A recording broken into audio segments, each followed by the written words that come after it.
muy buenas noches, bienvenidos a una emisión más de A Fondo, espacio de análisis periodístico donde tratamos aquellos temas que consideramos son relevantes para nuestra comunidad, para nuestro país, para la gestión pública y desde luego para usted, estimado televidente. En esta ocasión vamos a hablar de un tema que pues en el discurso político ha sido frecuente y recurrente en las últimas semanas. Prácticamente se ha colocado como temas prioritarios en el equipo de transición del presidente electo Enrique Peña Nieto, también en el ámbito de las legislaturas. Y bueno, pues me refiero al tema de la transparencia, del acceso de los ciudadanos a la información pública, de la rendición de cuentas, de los mecanismos que se pretenden crear pues para hacer más eficiente la gestión del gobierno y al mismo tiempo detectar y en su momento desde luego combatir los fenómenos de corrupción, desvío de recursos o cualquier otra situación que se puedan presentar en el ámbito de la gestión pública a nivel nacional. Y para eso hemos invitado pues a un especialista en el tema. Él es el licenciado Fernando Bencomo, el consejero del Instituto Chihuahuense de Transparencia y Acceso a la Información, Ichitay, sí, ¿verdad? Y también fue el delegado de la Secretaría de Hacienda. Y bueno, pues es un experto en este tema y a mí me da mucho gusto darle la bienvenida, licenciado. Gracias, le agradezco mucho, Javier, la invitación y la oportunidad de compartir con su auditorio estos temas que son de mucha actualidad. Agradezco también pues al programa A Fondo que nos brinde estos espacios para divulgarlo. Yo creo que es importante que nuestros televidentes pues estén informados de estos temas. A mí me llama mucho la atención. Desde luego hay otros procesos legislativos como el de la reforma laboral, pues que ha generado polémica, controversia, está muy en el foco de atención, incluso de los medios, ¿verdad?, de los programas de televisión, de los analistas. Y temas como este otro no han tenido la relevancia, a pesar de que, en mi opinión, pues es de lo más trascendente, ¿no? Son de esos temas que impactan socialmente en el buen o mal gobierno, para decirlo así muy literalmente, ¿verdad? Y yo quisiera que empezáramos por abordar esto. En su opinión, usted que conoce el tema, este tema del acceso a la información pública como un derecho de los ciudadanos, de la transparencia y de la rendición de cuentas, pues ha sido un proceso, es relativamente reciente, por así decirlo. Yo estaba por ahí viendo un dato que me impresionó mucho, que de los aproximadamente 200 naciones o estados que ya existen en el mundo, en la nueva geometría geopolítica, solo 88 países tienen leyes de transparencia y acceso a la información y los órganos pues que las vigilan, que son los normativos. Entre ellos pues está nuestro país.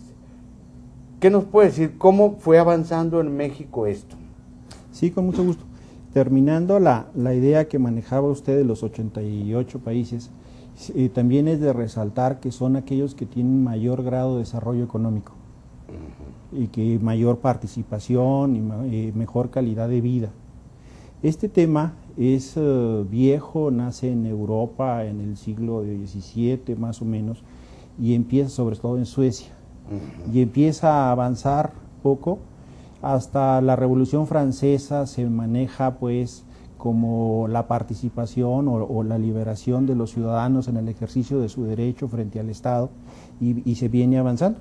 Para mí visualizo muy importante la caída del muro de Berlín, porque si usted recordará pues realmente no hubo un acuerdo previo de las potencias, sino que fue la misma sociedad la que se decidió avanzar hacia la puerta aquella que estaba abierta, y afortunadamente nadie utilizó las armas. Entonces ahí hubo un movimiento de cambio a nivel mundial y empezaron a florecer todos estos reclamos de la sociedad. En la Declaración Universal de los Derechos Humanos se considera también como un derecho humano y se viene avanzando. Llega a México en el 2002 aproximadamente Internamente había habido movimientos de periodistas, intelectuales, académicos, que reclamaban un espacio y una modificación a la ley para introducir estos temas. Sin embargo, no prosperaba. Fue a través de presiones internacionales, el Banco Mundial y el Fondo Monetario Internacional, el que pusieron condiciones a México en el sentido de que ya no lo iban a apoyar si no tenía sus reglas de transparencia. Se puso a andar todo el andamiaje legislativo y colgaron en un enunciado de 10 palabras que todavía está en el artículo 6 al final del primer párrafo, en donde dice: el Estado garantizará el acceso a la información.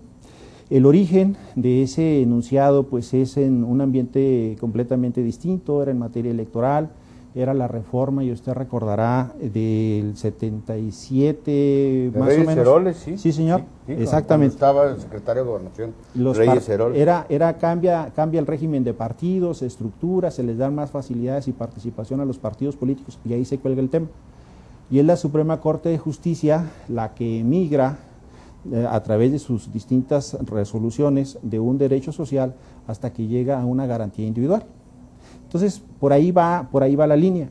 En aquel entonces, pues nos sale la ley federal, se crea el Instituto Federal de Acceso a la Información, pero no había el ambiente suficiente político como para hacerlo un órgano constitucional autónomo, sino se crea con personalidad jurídica un órgano descentralizado dentro de la estructura de la Secretaría de la Función Pública, antes Contraloría.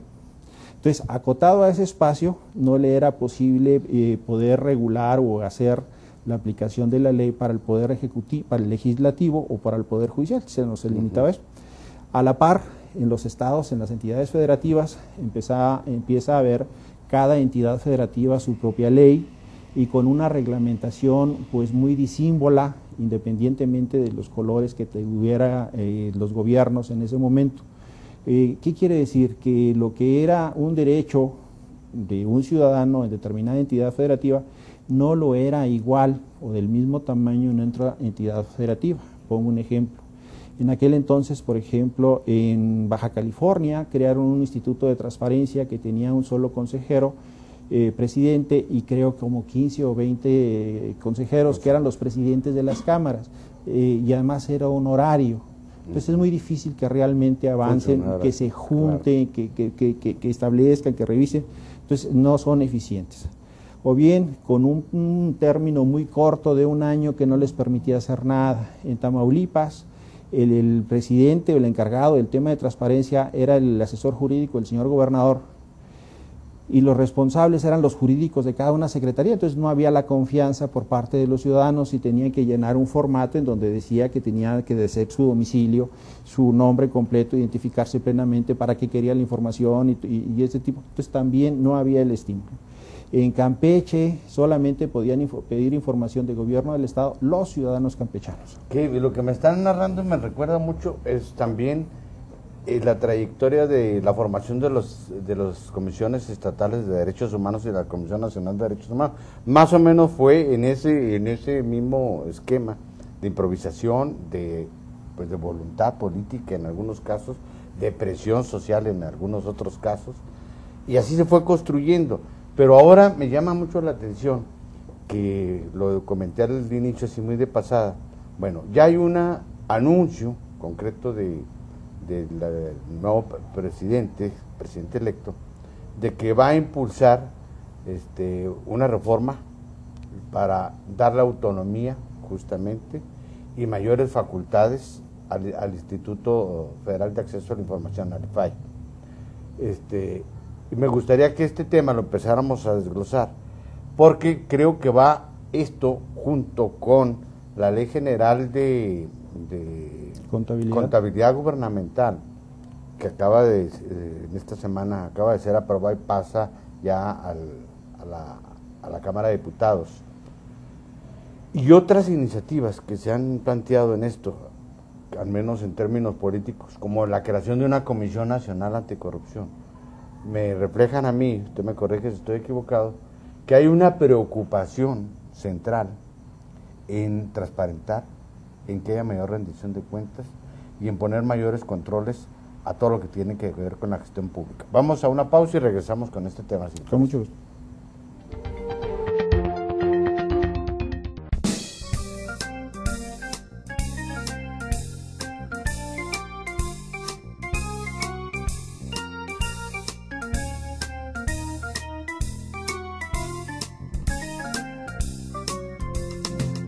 London Café, un lugar para disfrutar. Maestro, muy buenos días. En Chihuahua la educación media y superior ya no excluye a nadie, no es privilegio de unos pocos. Hemos constituido 38 nuevas instituciones de educación media y superior, 10 nuevos colegios de bachilleres, 9 universidades tecnológicas, entre muchas otras.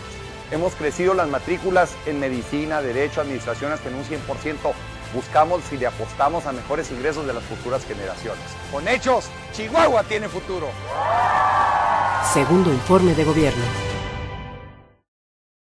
En mi gobierno tenemos muy claro que la infraestructura y la educación son la base fundamental de la competitividad. Por eso hemos concluido la construcción de 6 presas, de 8 aeropistas, más de 1000 kilómetros de carreteras, la competitividad para la producción de productos de alta rentabilidad como el durazno, como la nuez, como la alfalfa, como el algodón. Mantenemos el liderazgo en la industria manufacturera, al igual en la aeronáutica y la aeroespacial. Y pasaremos a ser el año próximo número 1 en producción de oro. Con hechos, Chihuahua tiene futuro. Segundo informe de gobierno.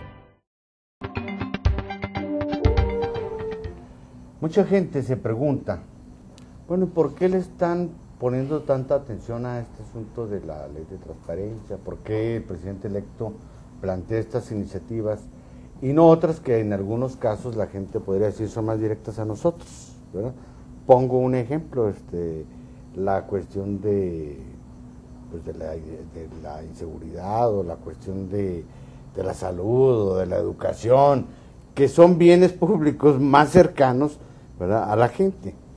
Y yo visualizo en esto de que nos está diciendo que tenemos entonces un serio problema. Usted que ha desempeñado la función de transparencia y todo, está tan desordenada la administración pública, la gestión pública, que hace nugatorio lo que está establecido en la ley del derecho a la información a los ciudadanos, de la rendición de cuentas y de la transparencia.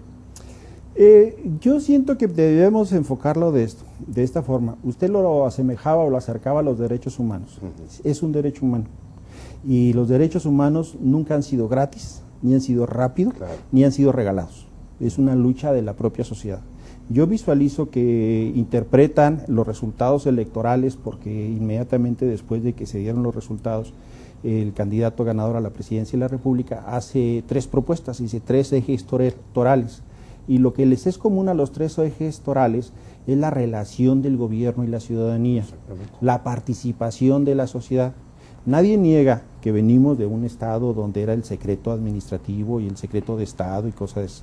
Vamos, antes para poder preguntar tenía que voltear y pedirle permiso, puedo preguntar. Sí, o sea, sí, claro. Para que haya ciudadanía lo primero que se necesita son ciudadanos. Y necesitamos ciudadanos que sean proactivos, que sean responsables y que sean participativos. Estos 3 temas es lo que hay en común. Yo visualizo que en base a estos 3 temas se va a establecer otro tipo de relación entre gobierno y gobernados. Y eso es muy favorable porque en la medida en que se visualice este tema se va a atacar y se tiene que disminuir la corrupción. Y en la medida en que haya una mejor relación entre el Estado y la ciudadanía, deben disminuir los otros problemas. Claro. Yo siento que es como lo están enfocando. Porque sí tenemos un problema de corrupción fuerte, ¿no?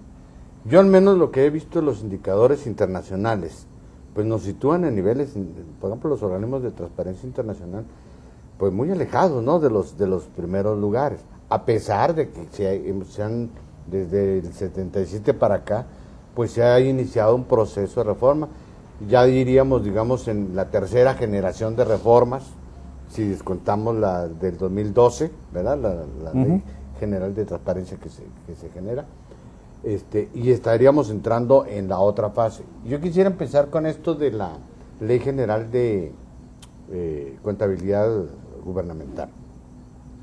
Muchos dicen, bueno, pues esto es un asunto solo de las burocracias. No. ¿Nos puede explicar por qué no es solo de las burocracias? Perdón, sí, con mucho gusto. La Ley General de Contabilidad Gubernamental salió publicada en diciembre del 2008. Así es. Y se establecía en sus transitorios una serie de metas y compromisos para ir sacándolos paulatinamente. El último de los compromisos se vence en diciembre de este año.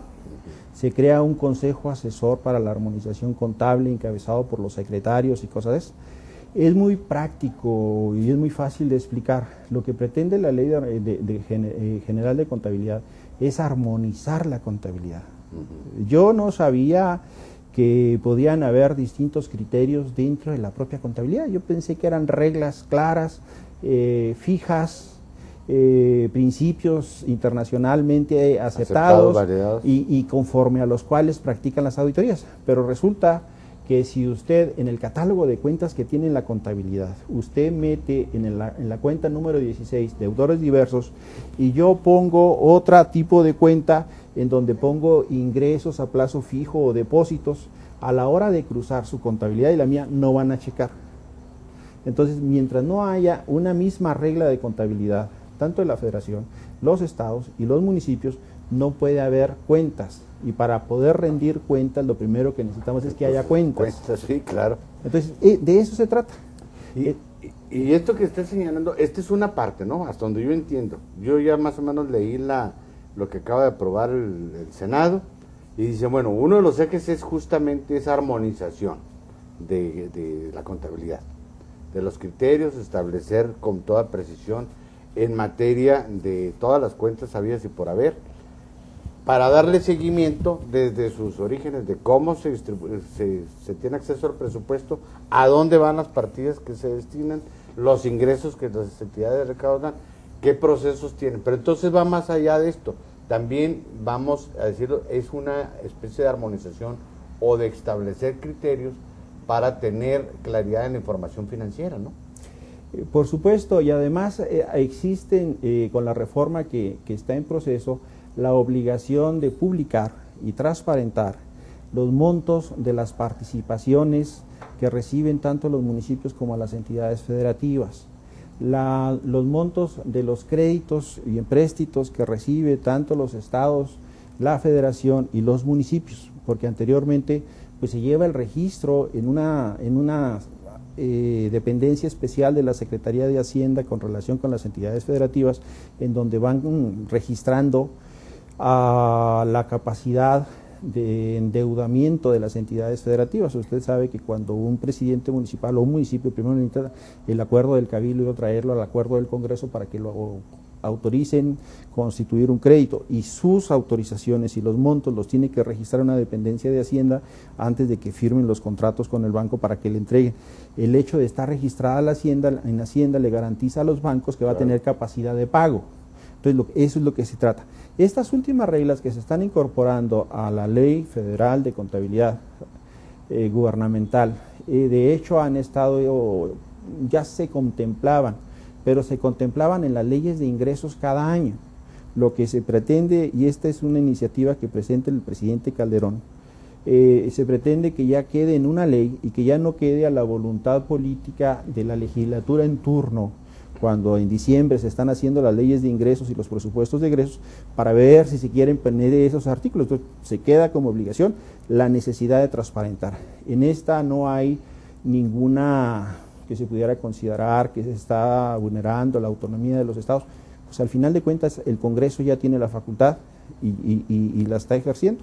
Entonces esa parte nos permite que se ejerza de una mejor manera los recursos públicos.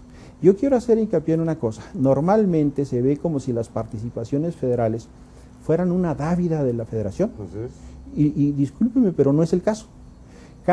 Existen dos potestades tributarias, la que tienen las entidades federativas y la que tiene el Congreso de la Unión. O sea, en las entidades federativas el Congreso del Estado. Y consiste en la facultad de poner impuestos para pagar el gasto público del Estado. Lo que se hace, y se hace desde el 80 con la Ley de Coordinación Fiscal, se adhieren al convenio de coordinación fiscal cuando sale el IVA, se adhieren al convenio de coordinación fiscal y los estados restringen su potestad tributaria y no van a poder gravar los mismos actos, transacciones que ya están en IVA o están en las otras leyes. Así es. A cambio de eso, la federación resarce la parte que dejó de ganar. Ese resarcimiento no es una dávida, es la contribución de los ciudadanos de cada una entidad federativa al gasto público en la medida proporcional y equitativa que establecen sus propias leyes.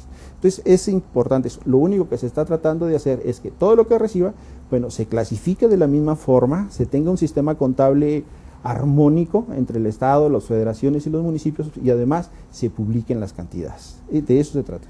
Y la otra cuestión, que eso es muy importante, cualquier ciudadano podrá tener acceso vía internet.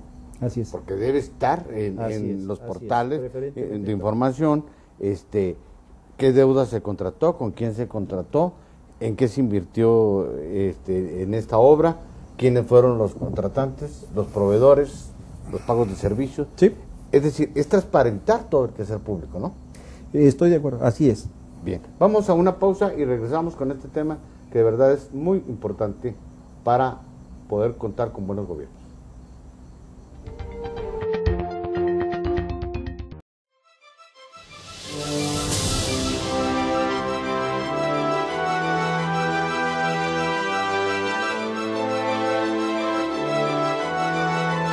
Empezar desde cero.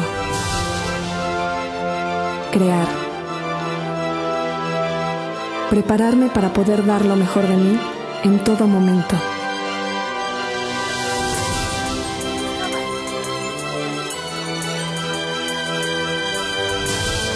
Creer en lo que hago y darme cuenta que otros también creen en mí. Hay cientos de cosas que me hacen sentir que voy bien, que puedo lograr más. Pero solo una me hace llenarme del orgullo de ser universitario. Orgullo de ser Watch.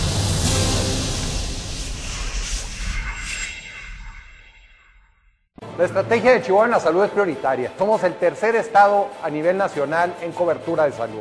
Hemos remodelado los 6 grandes hospitales desde Juárez hasta Jiménez. Hemos logrado también entregar 70 clínicas en todo el estado, 65 espacios de fisioterapia en los municipios de Chihuahua. Hemos combatido la muerte materno-infantil. Estando bien la madre de familia, está bien toda la familia. Es la estrategia de salud de Chihuahua. Por eso y con hechos, Chihuahua tiene futuro. Segundo informe de gobierno. Mucha gente es escéptica y dicen que desde la época de la colonia en México existe el dicho acátese pero no se cumple, ¿verdad? Es decir, se establece la norma, todo el mundo dice bien, la aplaude, pero en la práctica no sé. A veces no es por falta de voluntad, por supuesto que hay dolor, pero mucho es porque no hay sanciones.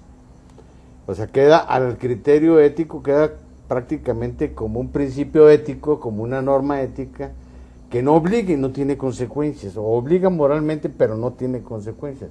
En esta nueva iniciativa o en esta reforma que está en curso ya se contemplan sanciones. Entonces se habla de establecer penas de cárcel de 2 a 7 años a aquellos servidores públicos que sean omisos, no cumplan con estas normas nuevas que están estableciendo, que no denuncien irregularidades en el manejo de los recursos. Y creo que esto tiene que ver con prácticas políticas muy concretas. Y usted lo sabe, yo lo sé, y todo el mundo lo sabe. Muchas veces las tomas de decisiones en materia fiscal, en materia financiera, en materia sanitaria, que se les endilgan a los secretarios de Hacienda, normalmente, pues son órdenes de arriba, ¿no? Igual, y no de Diosito. Y no de Diosito, ¿verdad? Son órdenes de arriba. Y el que se queda embarcado, para efectos públicos e incluso jurídicos, pues es el que firmó la autorización del crédito o la transacción o lo que sea, para ponerlo así muy general.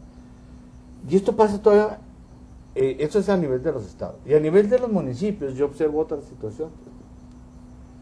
Hay muchos municipios pequeños que prácticamente su ingreso es para pagar nómina, que no tienen sistemas contables de nada, que pagan en efectivo y presentan notas de remisión, porque ese es el asunto, que incluso no cobran o no tienen posibilidad de cobrar prioridad, porque a veces ya ni están despoblándose, ¿verdad?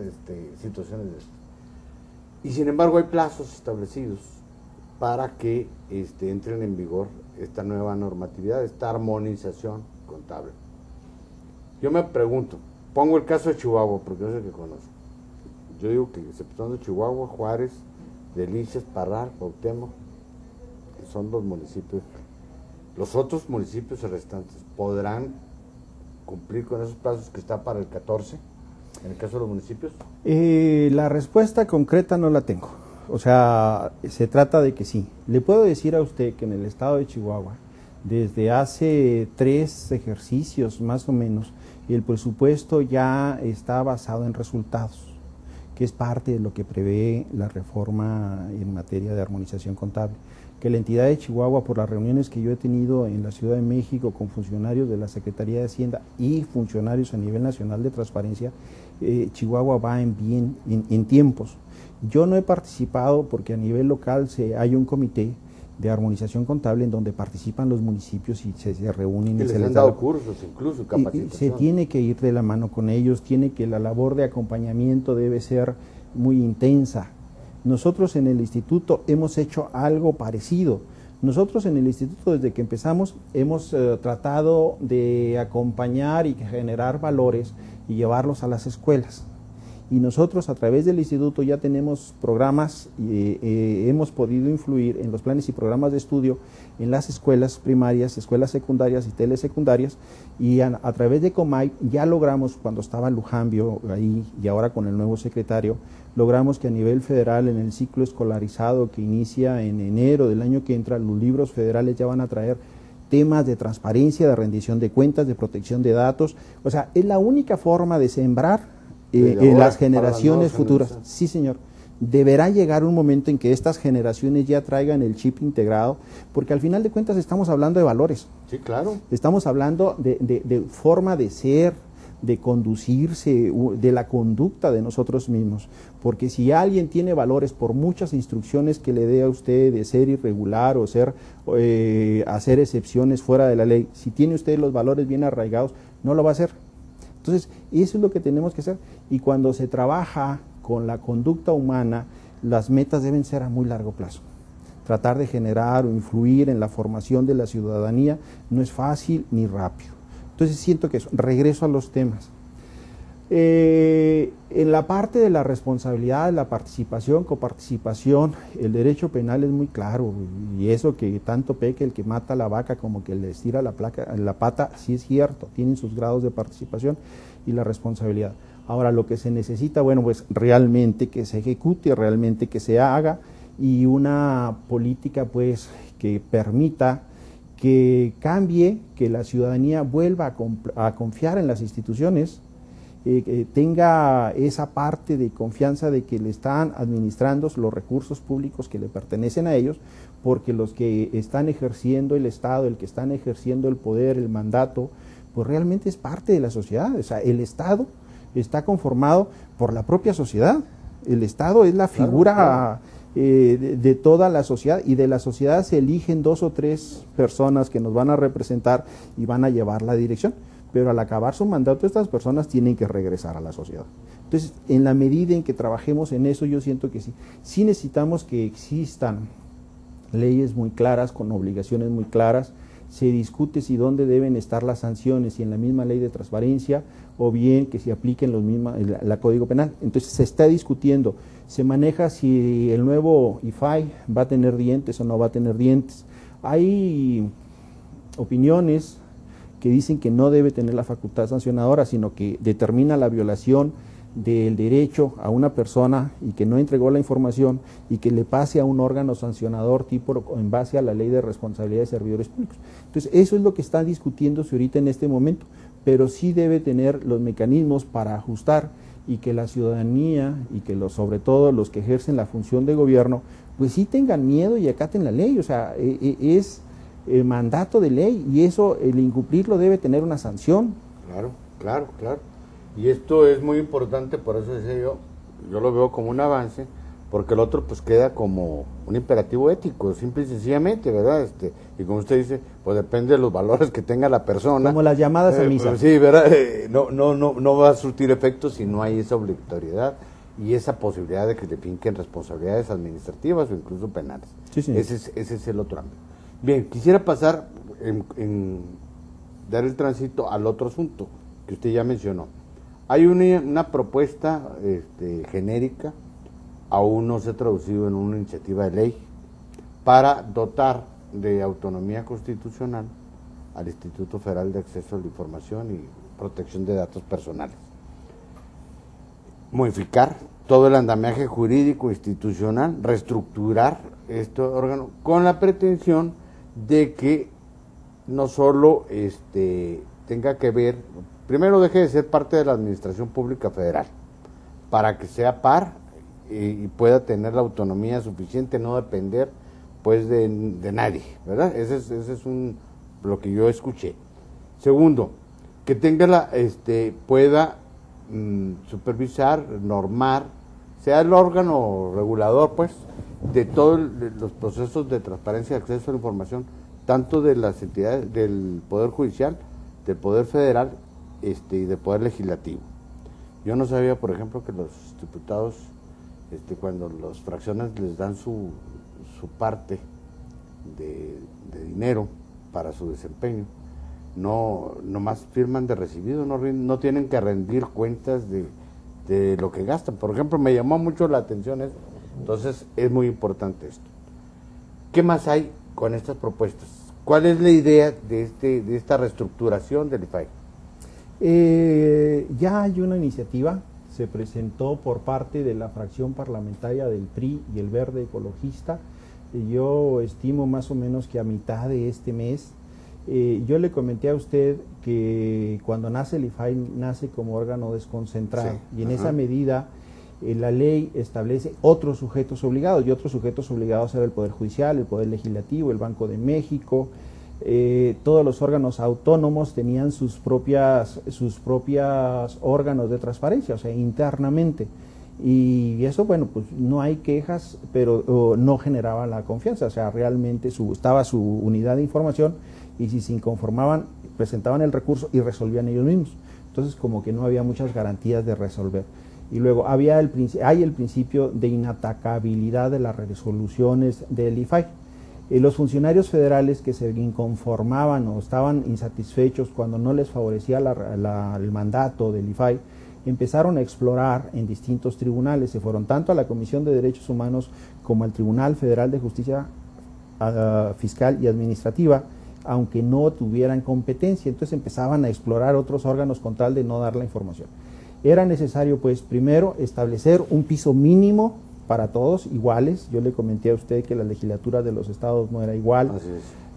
Fortalecer al órgano de transparencia federal, sacarlo de las entrañas del Ejecutivo, sacarlo y no ponerlo bajo las entrañas de ningún otro poder. Nada, es autónomo. Y la Constitución dice que es autónomo, no depende directamente. ¿Qué quiere decir esto? Que este órgano autónomo tendrá que darse sus propias leyes. Es un órgano que ha surgido, se maneja en la teoría, que estas facultades le son arrebatadas principalmente al Poder Ejecutivo cuando ha perdido la confianza y manda a traer un conjunto de ciudadanos para que desarrollen una actividad principal. Vamos a una pausa y regresamos con esto porque vamos al siguiente segmento para poder centrarnos de lleno en este tema.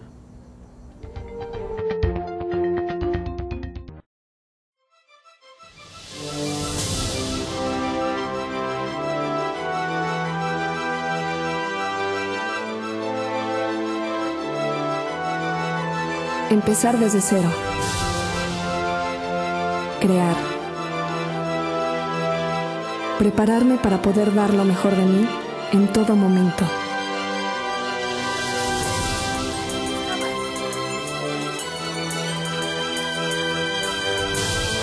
Creer en lo que hago y darme cuenta que otros también creen en mí. Hay cientos de cosas que me hacen sentir que voy bien, que puedo lograr más. Pero solo una me hace llenarme del orgullo de ser universitario. Orgullo de ser Watch.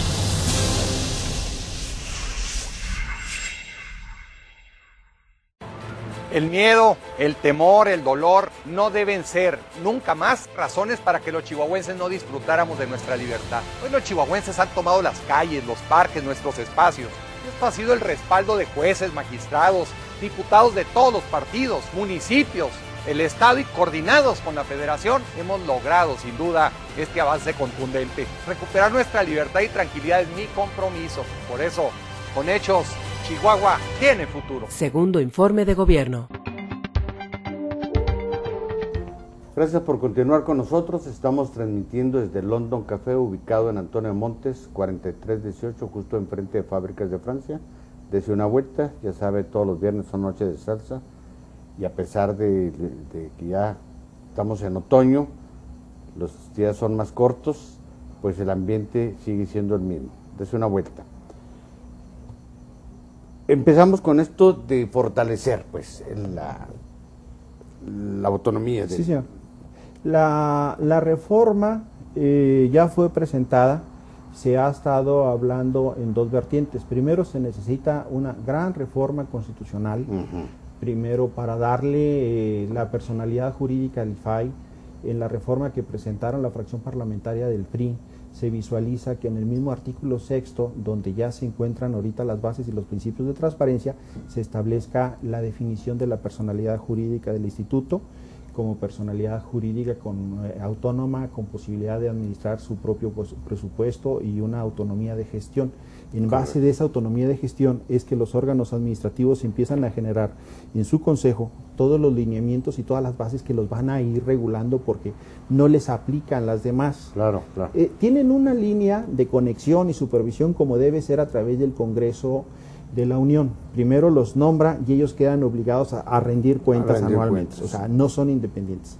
Y luego, pudiera pensarse que son un superpoder, pero al final de cuentas se reserva la iniciativa, la posibilidad, el asesor jurídico del presidente y los presidentes de los órganos autónomos, el presidente de la Cámara de Diputados, el presidente de la Cámara de Senadores, cuando considere que se está vulnerando la seguridad nacional, podrá ejercer en ese único caso ante la Suprema Corte de Justicia un recurso parecido al juicio de nulidad en materia fiscal. Pero todos los demás son inatacables. ¿Qué quiere decir eso? Que es vinculante y además que tendrá que ejecutarla la autoridad que vaya a hacer, lo cual es mucha ventaja. Claro. Eso es lo que dicen ponerle dientes, pues, en pocas palabras. El ponerle dientes se refiere en la doctrina a darle facultades de sancionar. En la doctrina se maneja que ese órgano o esa ley no tiene dientes porque no tiene posibilidad de iniciar un procedimiento de responsabilidad. Que se está discutiendo si tendrá o no tendrá la posibilidad del propio IFAI de aplicar las sanciones, o se la pasa para que... El Poder Ejecutivo es el que se encarga de poder hacer las consignaciones en base a la Ley de Responsabilidad de Servidores Públicos, y si considera, pues se ponen las denuncias penales. Pero esa parte. Y luego, va a comprender el IFAI tanto el Poder Legislativo, Ejecutivo y Judicial, salvo la Suprema Corte. O sea, el Consejo de la Judicatura ya entrará directo de competencia. Antes no era competente el IFAI, lo manejaban aparte. Y luego le dan posibilidades de que el propio IFAI vaya a tener la posibilidad de iniciar acciones de inconstitucionalidad cuando considere que hay violaciones a su tema de transparencia, tanto en las reformas de las leyes locales como en las federales, iniciativas, o bien en tratados internacionales. Entonces, inconstitucionalidad. Cualquier legislación, norma, etcétera, que violente lo que está establecido en cuanto a acceso a información, transparencia, se puede declarar inconstitucional por el FAI. Sí. Así es. La reforma va prevista, ahorita hay 5 comisionados, que aumente a 7. Y se le da la categoría de como si fueran ministros de la Corte, se les da fuero constitucional, la necesidad de un juicio de procedencia para poderlos destituir. Y eso es más o menos lo que maneja en cuanto a darle autonomía. Nombramientos largos. No puede usted hablar o pensar que se ejerce la autonomía cuando está con nombramientos cortos o con una remuneración económica corta. O sea, realmente no tiene. Y que el que lo nombra va a quedar durante toda la vigencia de su ejercicio. Normalmente y a nivel internacional se recomiendan 7 años, de tal forma que tanto el Congreso como el Ejecutivo que los nombró, pues van a terminar su mandato y ellos van a seguir en funciones, y eso les da la seguridad en el empleo, les da la independencia, y no tienen que andar quedando bien con otras autoridades y se limitan a ejercer el mandato de ley. Así es. Y hay otro tema que a mí me llamó la atención, que los ciudadanos, aunque ahorita tienen el recurso de la ley de amparo, pueden también acudir al IFAI como instancia superior, no sé si sea el término correcto, pero como una instancia superior, pues, para en caso de que los órganos estatales no quede conforme con la resolución que le dictaron. Voy a poner un ejemplo para que nos entiendan nuestros televidentes. Yo pido información a una dependencia X. Esa dependencia debe tener una unidad de información y transparencia. Y la información o la respuesta que me dan no me satisface. Yo recurro, voy a poner el ejemplo de Chihuahua, al Instituto Chihuahuense de Transparencia y Acceso a la Información. Ellos me resuelven y dicen si es procedente mi demanda o no, si viola o no los datos personales, en fin. Si yo todavía no quedo conforme con la respuesta que me dan, yo puedo acudir entonces al IFAI. A eso me refiero. Eso es lo de un órgano superior, ¿no? Sí, yo siento que pisamos menos callos y dejamos de utilizar la palabra superior y un órgano, decimos distinto. Por eso, somos muy sensibles en estas partes. Pero al final de cuentas va a pasar algo como lo que ya sucede en este momento en el tema de derechos humanos. A la Comisión Nacional de Derechos Humanos se abre un espacio de competencia cuando ha tratado un asunto en la Comisión Estatal de Derechos Humanos y ese asunto no se ha resuelto, no obstante haber tenido una resolución favorable. Pasan 2 meses, automáticamente surge la competencia. Ahorita lo que se está discutiendo es si el ciudadano va a tener que pedir cuando no se siente atendido. El ciudadano que en el órgano de transparencia local de Chihuahua, que siente que la resolución no fue favorable a sus intereses y que no está conforme, tiene 2 opciones. Inmediatamente se puede ir al amparo, y son 15 días. Así es. O bien, si decide la parte esta administrativa, tendrá la posibilidad de pedirle al IFAI que le revise el procedimiento que le siguieron a él. Entonces ahí tendrá que sopesar el ciudadano, pero su garantía de amparo sí la tiene. Quiero decirle que esta parte a la que me estoy refiriendo deberá estar en una ley federal y la propia reforma o iniciativa ahorita que se está viendo es la pura reforma constitucional y le dan al Congreso creo que hasta 1 año para que emita una ley federal en materia de transparencia. Y lo que se está manejando en los pasillos o con los diputados o las comisiones es que sea una ley general que establezca las condiciones sobre las cuales va a estar el tema de transparencia a nivel nacional, que sean los mismos requisitos para la clasificación, los mismos derechos para el acceso a la información, que sean las mismas responsabilidades, que sean los mismos plazos. Eso cambia. Mientras nosotros tenemos una obligación de aquí en Chihuahua de que los servidores públicos y las unidades de información tienen que dar la respuesta en 10 días, le puedo decir que hay otros estados que tienen 50 días para dar la respuesta. O sea, no hay esa armonización de la que estábamos hablando. Eso es lo que se trata. Y que un esquema de esto, como el que se pretende, pues es un requisito indispensable tener una plataforma común. Para que todos los ciudadanos de mexicanos, pero además fíjese, hay algo, y me retracto en esta parte de ciudadanos. En las leyes estas de esta naturaleza, la palabra ciudadanos no existe. Hablan personas. Podrán a través del sistema de internet o remoto de consulta preguntar desde cualquier lugar del mundo. Así y es. luego aquí en Chihuahua yo siento que así va a venir, no hay necesidad de que des tu nombre. Sí, no hay que identificarse, dar domicilio. Ni para qué lo quieres. Ni para qué. Realmente. Simple y sencillamente se hace la petición Es que se llega a la conclusión que esa información pertenece a la sociedad en términos generales. Entonces es exactamente igual que esté depositada en una dependencia o que esté depositada en internet o esté depositada en la página y ahora lo que se maneja que esté depositada en la nube. Aparte. Y luego ya vienen los gobiernos abiertos. O sea, este tema yo siento que ya no tiene vuelta atrás, que es progresivo, pero ya no es reversa. Poco a poco va a ir avanzando y es bueno que los ciudadanos tengan este tipo de prerrogativas y en esa medida va a mejorar su relación con los gobiernos. Vamos al segmento de conclusiones y le hago la pregunta de antemano.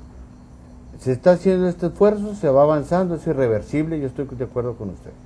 Mi pregunta es, ¿los ciudadanos o las personas están haciendo uso de estos recursos? ¿Sí o no? Vamos a eso porque me parece que esto es claro.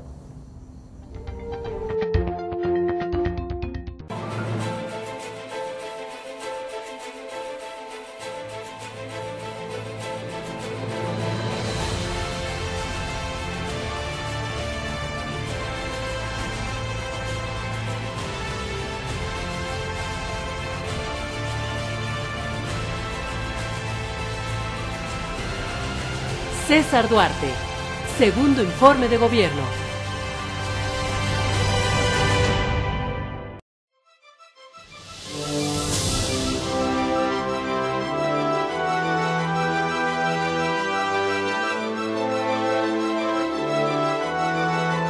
Empezar desde cero. Crear. Prepararme para poder dar lo mejor de mí en todo momento.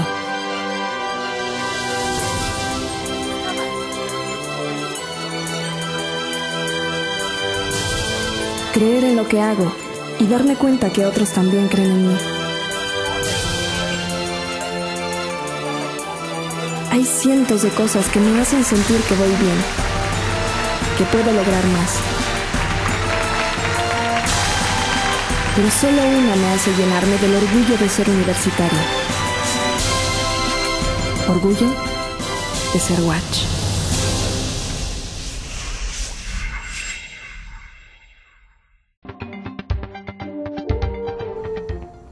A lo largo de esta conversación, para decirlo muy coloquialmente, queda claro que esto contribuye a fortalecer a las instituciones y la relación con los ciudadanos, con la sociedad.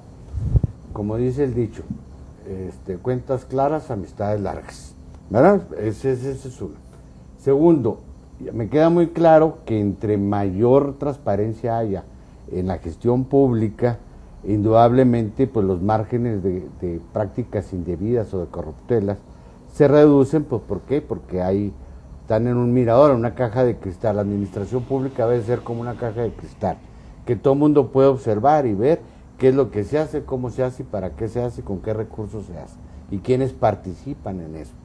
Y tercero, yo creo que es muy importante también, me recurro a otro dicho, ¿verdad? La transparencia en política equivale como para el tuberculoso, el aire puro, la luz, ¿verdad? Para curarse. Entonces es un instrumento también de combate a la corrupción.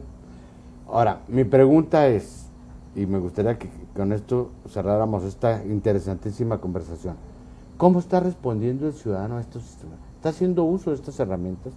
¿Está generándose realmente esto como un factor de construcción de ciudadanía, como usted decía? Es decir, ¿el ciudadano lo está haciendo? ¿O hay desdén? Por ejemplo, ¿qué tipo de información pide el ciudadano? ¿Es masiva? ¿Ha crecido? ¿Ha decrecido? ¿Cómo estamos en este terreno? Me interesa mucho ese tema. Sí, yo siento que va bien, que va creciendo. Nosotros en un principio teníamos, la expectativa de qué tanto podíamos crecer. Empezamos a trabajar con las cámaras de los empresarios, empezamos a visitar tanto en los municipios y hacer promociones en las escuelas y cosas, y va subiendo paulatinamente el número de consultas. Los sujetos obligados, las unidades de información cada vez se van especializando más, van tomando conciencia que esta no es una carga adicional, sino es una responsabilidad de informar a quien con su dinero le está pagando. Claro. Eso es fundamental. Y que antes veían la forma, simplemente por no trabajar, ¿verdad? Que monserga decía, ¿no? O sea, tengo que hacer mi trabajo y luego todo tengo que ponerlo lo veían como una carga, ¿verdad? Pero en la medida en que ellos se ubiquen también como ciudadanos, bueno, van a ir apreciando más este derecho. En este momento, cuando menos en Chihuahua, los números yo siento que va creciendo mucho. Algo que es importante y que va a propiciar y potencializar esto, se están organizando consejos o organizaciones de la sociedad civil, supervisores o consejos ciudadanos que le dan seguimiento a estos temas. Es la única, Pues está muy interesante. Es la única forma en que prospere, se arraigue, en la medida en que la sociedad se organice y participe. O sea, este tema es para ejercerse. Y lo primero con lo que empezamos la plática aquí es que para que haya ciudadanía se necesitan ciudadanos. Así es. Y por la otra parte, lo único que se necesita pues es una buena ley, un jurídico bueno y consejeros decentes que se dediquen a aplicar lo que dice la ley. En esa medida, a nivel nacional se ve igual, se ve que aumentan los números, se aumenta la participación en las reuniones que le comento, se organizan y se licita la práctica de ejercicios de medición, las métricas, y en las métricas se contrata a instituciones de educación superior y se hacen revisiones y se revisan llevamos 2 métricas. En la primera el ejercicio fue muy brusco, muy radical, porque era el primer ejercicio. Bueno, pues Chihuahua salió más o menos a la mitad de la tabla. Esa fue en el 2007. Ya en el 2010 salió mejor posicionado, el Congreso del Estado, su página de Chihuahua salió entre los mejores lugares, el Poder Judicial también, la oficina del gobierno, se revisa la oficina del gobernador, la Secretaría de General de Gobierno, se revisa Finanzas, se revisa la Secretaría de Educación Pública y Desarrollo Social, se revisan 3 municipios, lo estoy hablando desde México. Sí, claro. Y se revisa, y de todos los estados, y se hace un ejercicio de medición donde se, en base a estadística y a base, por ejemplo, del usuario simulado. El usuario simulado son los propios investigadores que, sin tener que decir nada, le hacen la misma pregunta a todos los sujetos a revisar y le están contando los tiempos que se tarda, la calidad en la respuesta, los requisitos y los peros que ponen. Lo van y lo visitan para ver qué instalaciones tienen, si son accesibles, si el letrero se ve que ahí es la unidad de información, si tienen buena disposición, si tratan bien al usuario, si respetan al ciudadano. O sea, y en esa medida sale la métrica, porque es la única forma. Confrontamos y ranqueamos y salen las estadísticas. Y esa es la única forma. Puede ser que en este momento exista cierta, pues, no sé, desearían que fuera más rápido, pero bueno, pues son las expectativas que tenemos. Yo estoy satisfecho, yo estoy por cumplir 7 años en este tema y realmente hemos avanzado mucho. Podíamos avanzar más, pero hemos avanzado mucho y este tema es poco a poco, es paulatino y siento que no hay para atrás. Entonces yo estoy satisfecho. El solo hecho de ver la evolución, de cómo surge la primera ley federal, cómo surgen las primeras leyes en las entidades federativas, el Congreso del Estado, el Poder Judicial y el gobernador en aquel entonces en turno, se pusieron de acuerdo, trajeron especialistas y la ley de Chihuahua fue la mejor en su momento. En su momento fue ponderada como una de las... Sí, yo siento que todavía sigue siendo de las buenas, sigue siendo de las buenas. De lo que ha pasado de esa fecha a esta fecha, yo lo único que creo que faltaría que se incorpore en la ley el elemento de que se publiquen los indicadores. O sea, cada vez se va espacializando más. Ya no se trata, por ejemplo, de que digas cuánto gastas en el tema de salud o cuántas camas resuelven el tema de salud. No, sino cómo influye para mejorar el tema de salud. Ahora, a través es un punto fundamental. Bueno, pero tenemos que hacerlo. A través de estos temas debemos tratar de llegar no nada más a ver el dinero, las compañías, las licitaciones, los contratos, las estimaciones, sino que tenemos que ver las tomas de las decisiones. Claro. Y luego la oportunidad con que se tomen, porque si toma usted una decisión que no es oportuna, le va a generar un desgaste al erario público y la ciudadanía lo tiene que tener. Entonces en eso se tiene que ser eficiente la administración pública porque sabe que está siendo observada. Y esto que usted está señalando lo quiero subrayar, estimados televidentes, porque miren, casi todas las mediciones eran indicadores de gestión.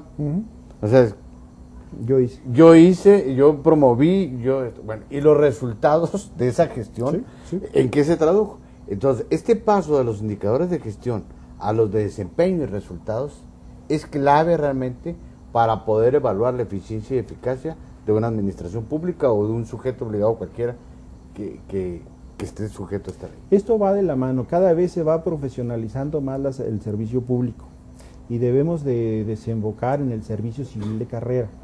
Vamos, que exista la carrera de determinadas funciones o puestos del Poder Judicial, servidores de base en el Poder Legislativo, que donde en cambio nomás son los diputados, pero hay una estructura que sabe sacar y le da seguimiento y sabe cómo asesorar a los diputados.